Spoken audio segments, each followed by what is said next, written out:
Welcome back.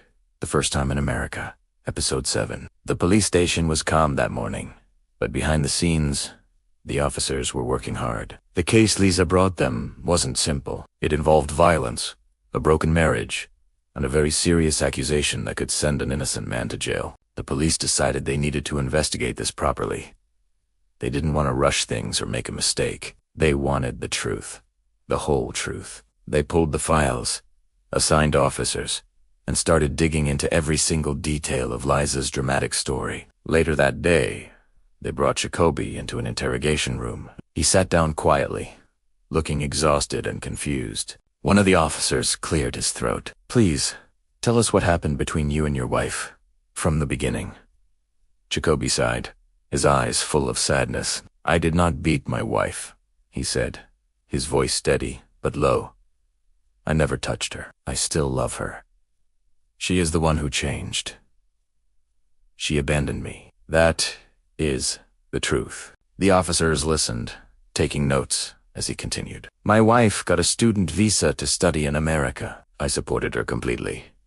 Primera sold my land. I used all my savings. I gave her everything she needed to travel because I was so excited for her future.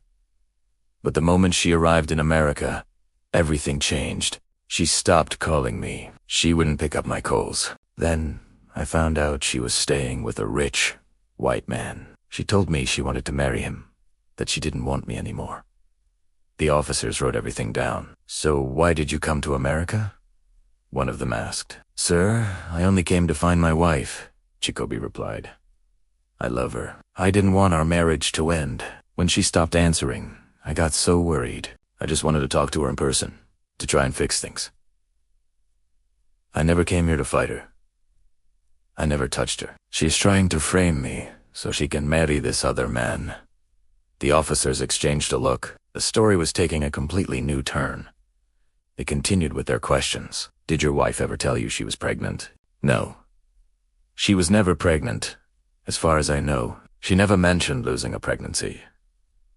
She never told me anything. She just pushed me away." For the first time, the officers saw raw, deep pain in his eyes. He wasn't acting. They had a strong feeling he was telling the truth. It was time to re-examine Liza A's statement and figure out what was real and what was a lie. The next day, they invited Liza back to the station. She walked in confidently, wearing expensive clothes and carrying a designer handbag, a fake smile plastered on her face. She clearly believed everything was going her way. "Good afternoon, officers," she said cheerfully. Their faces were stern. They asked her to sit. She sat down, crossing her legs, waiting. An officer opened her file and placed it on the table. "Madame Liza, we need more evidence from you. We want you to provide more proof that your husband has been beating you," another officer added.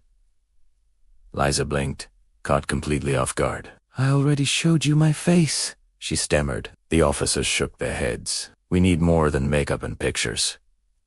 We need a doctor's report confirming you lost a pregnancy because of a beating. We also need a pregnancy test result to prove you are pregnant in the first place. And we need witnesses. Anyone who saw your husband hit you." Liza started to panic. Her heart pounded in her chest. She shifted uncomfortably in her chair.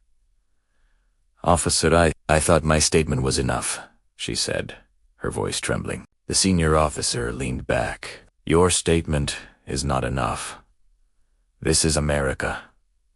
We need evidence. We can't just arrest a man and send him to court without proof. You have made very serious accusations. Now, you must bring us serious evidence."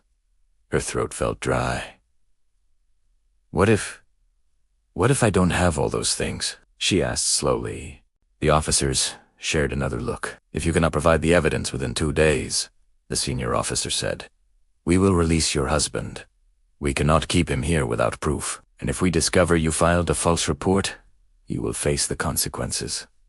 Liza was in shock. The ground felt like it was shifting beneath her feet. "All right, officers," she whispered. She stood up, her hands trembling as she grabbed her bag. She walked to the door, but the moment she stepped outside the police station, she froze, holding her head. Her mind was spinning. All her fake confidence had vanished. Her breathing became fast and shallow. Fear gripped her chest, and sweat beaded on her forehead despite the cool air. She felt like screaming, running, disappearing. She never imagined the police would turn the tables on her like this. She thought they would just lock her husband up, no questions asked.